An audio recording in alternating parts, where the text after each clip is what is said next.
Hello అందరికీ. Kashmir trip అనగానే చాలా ఏదో వేరే కంట్రీకెళ్ళేంత బడ్జెట్ కావాలేమో అన్నంత డౌట్స్ అయితే మనకైతే ఉంటాయి. మేమైతే ఢిల్లీ వెళ్ళాము. ఢిల్లీ నుండి అక్కడి నుండి అన్‌ఎక్స్‌పెక్టెడ్‌గా కాశ్మీర్ ఒక ట్రిప్ వేయాలని మేమైతే ప్లాన్ చేసాము. మేము హైదరాబాద్ నుండి కాకుండా ఢిల్లీ నుండి మేమైతే కాశ్మీర్‌కి నైట్‌లో ఒక ట్రైన్ అయితే తీసుకొని జనరల్ కోచ్‌లో అయితే మేమైతే వెళ్ళాము జమ్మూ తావి వరకు. ట్రైన్ అయితే స్టార్ట్ అయ్యిందో లేదో మా ఫ్రెండ్ అయితే పడుకున్నాడు. ఇంకా వాడు పడుకున్నాడని చెప్పి నేనైతే లగేజ్ చూసుకోవాల్సొచ్చింది. ఇంకా మార్నింగ్ మేమైతే జమ్మూ తావి రైల్వే స్టేషన్‌లో అయితే దిగాము. అక్కడ నుండి శ్రీనగర్‌కి మనకి టాక్సీస్ ఉంటాయండి. టాక్సీ పర్ పర్సన్ వచ్చేసి 1000, 1200 అలా ఛార్జ్ చేస్తారు. కానీ బెటర్ గవర్నమెంట్ బసెస్ కూడా ఉంటాయి. మేమైతే ఒక గవర్నమెంట్ బస్ అయితే తీసుకున్నామండి. పర్ పర్సన్ వచ్చేసి 662 రూపీస్ అయితే పడింది మాకైతే పర్ పర్సన్. ఇంకా మేమైతే జమ్మూ టౌన్ క్రాస్ చేస్తూ మేమైతే శ్రీనగర్ వరకైతే జర్నీ స్టార్ట్ చేసాము. మనం ఉండేది సౌత్ ఇండియాలో, కానీ అక్కడ జమ్మూ, శ్రీనగర్ ఆ టౌన్స్, ఆ కొండలు అవన్నీ చూసేసరికైతే మనకైతే చాలా కొత్తగా ఉంటుందండి. చాలా డిఫరెంట్ వ్యూ అసలు మనకైతే. ప్రతి ఒక్కటి అన్నీ కొత్తగా అనిపిస్తాయి. కొత్తగా చూస్తున్నట్టు అనిపిస్తుంది. చాలా బ్యూటిఫుల్గా ఉంటుంది వ్యూ ప్రతి ఒక్కటి. మాకైతే మధ్యలో ఒక హాల్ట్ ఇచ్చిండు మా డ్రైవర్ అయితే. మేమైతే అక్కడ చికెన్ ఇంకా రైస్ అయితే తిన్నాము. మరి అంత బాగుందని చెప్పలేం, కానీ యావరేజ్ అయితే ఉంది. ఒక పర్సన్ టోటల్ మీల్ కలిపి ఇద్దరికి కలిపి మాకైతే 400 రూపీస్ అయితే ఛార్జ్ చేశారు.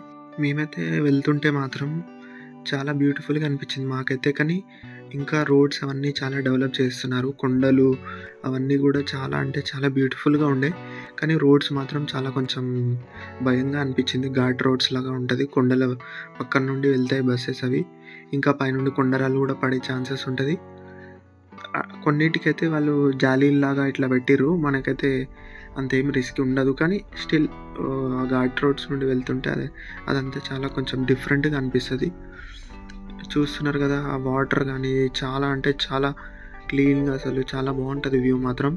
మేమైతే అబ్జర్వ్ చేసింది ఏంటంటే అక్కడ కొండల మీదలో కూడా చాలా అంటే చాలా హై పీక్ లెవెల్లో ఇల్లులు అయితే ఉన్నాయండి. చూస్తున్నారు కదా. జమ్మూ తావి నుండి శ్రీనగర్ వచ్చేసి అరౌండ్ 250 కిలోమీటర్స్ అయితే ఉంటుందండి. ఈ డిస్టెన్స్ కవర్ చేయడానికి వచ్చేసి మనకైతే 7 to 8 అవర్స్ పడుతుందండి. కొన్నిసార్లు అయితే తొందరగా కూడా తీసుకెళ్ళవచ్చు, కొన్నిసార్లు అయితే లేట్ కూడా అవుతుంది. 8 అవర్స్ కూడా పట్టవచ్చు, ఎందుకంటే కొంచెం ఘాట్ రోడ్ లాగా ఉంటుంది. హైదరాబాద్ నుండి కాశ్మీర్కి వచ్చేసి డైరెక్ట్ ట్రైన్ కూడా ఉందండి. తిరుపతి నుండి అది స్టార్ట్ అవుతుంది మన సికింద్రాబాద్ ద్వారా. అదైతే జమ్మూ తావి వరకు డైరెక్ట్ ట్రైన్ ఉందండి. లేదు అనుకుంటే హైదరాబాద్ టు ఢిల్లీ వచ్చేసి ఢిల్లీ నుండి మళ్ళీ వేరే చాలా ట్రైన్స్ ఉంటాయండి. ఆ ట్రైన్ తీసేసుకొని జమ్మూ తావి వరకు వచ్చేయచ్చండి. అక్కడ నుండి శ్రీనగర్కి అయితే మనం రావాలి. కాశ్మీర్కి ఎంటర్ అయిన తర్వాత ఏదో వేరే కంట్రీకి విజిట్ చేస్తున్నట్టు ఉంటుందండి. అదేదో వేరే ప్రపంచంలాగా ఉంటుంది. అక్కడ ఇల్లులు కానీ అవన్నీ, అక్కడ వాళ్ళు కానీ, అక్కడ డ్రెస్సింగ్ కానీ చాలా వేరేగా ఉంటుంది మనతో పోలిస్తే. కానీ చాలా మంచి ఎక్స్పీరియన్స్ అండి. ఆ కొండలు కానీ అది మాత్రం చాలా మంచిగా ఉంటుంది. ఇంకా ఇక్కడ ఐస్ అయితే లేదండి, స్నో అయితే పడలేదు. మేము వెళ్ళేది డిసెంబర్ స్టార్టింగ్లో. మేము అక్కడ నుండి వెళ్ళి వచ్చిన తర్వాత స్నో అయితే స్టార్ట్ అయిందండి ఇక్కడ. కానీ ఇక్కడ లేదు, కానీ నార్మల్గా సోన్మార్గ్, గుల్మార్గ్ అక్కడైతే ఫుల్ స్నో ఉంటుందండి. మేము వెళ్ళింది బస్సులో, కానీ అది కూడా ప్యాక్డ్ ఉంది మొత్తం. ఐ గ్లాసెస్ కూడా అయినా కూడా చాలా అంటే చాలా చలి పెట్టిందండి. ఎందుకంటే మనం ఉండేది సౌత్లో, కానీ అది నార్త్లో హిమాలయస్కి దగ్గరలో ఉంటుంది కాబట్టి మనకైతే ఆ ఎన్విరాన్మెంట్ కొత్త కాబట్టి చాలా అంటే చాలా చలి పెట్టింది మాకైతే. మేమైతే జాకెట్స్ వేసుకొని ఉండే. మేము శ్రీనగర్కి వచ్చిన తర్వాత అక్కడ చాలా అంటే చాలా టెంపరేచర్ డౌన్ ఉండే అండి. 5 to 10 degrees అట్లా ఉండే. నైట్ టైంలో అయితే మైనస్లో ఉండే. చాలా ఘోరంగా ఉండే అసలు మా పరిస్థితి చెప్పాలంటే. మేమైతే శ్రీనగర్ వచ్చిన తర్వాత మేమైతే ఒక హోటల్ అయితే చూసుకున్నామండి దాల్లేకి కొంచెం దూరంలో. ఈ హోటల్ వచ్చేసి మాకు 800 per 24 hours పడిందండి. హోటల్ రూమ్ అయితే చాలా బాగుండే అండి. చాలా అంటే చాలా బాగుండే. హీటర్ కూడా ఉంటుందండి. బెడ్షీట్ టైప్ ఉంటుంది హీటరు.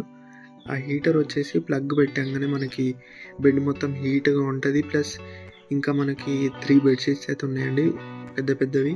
అయినా కూడా మాకైతే చాలా చలి పెట్టిందండి. ఇంకా ఎట్లాగో ఈవినింగ్ అయిందని చెప్పి మేమైతే హోటల్ కిందికి వచ్చామండి. కాసేపు అటు ఇటు తిరిగి కొంచెం చూసాము. తర్వాత బయటికి వెళ్ళి ఏమైనా తిందామని చెప్పి బయటికి అయితే వెళ్ళాము.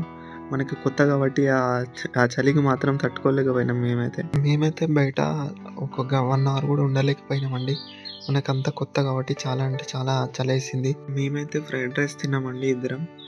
ఫ్రైడ్ రైస్ తిని మళ్ళీ రిటర్న్ తొందరగా హోటల్ రూమ్లోకి వచ్చి ఒక ఛాయ్ అయితే మా హోటల్ వాళ్ళు అయితే తెచ్చిచ్చారు.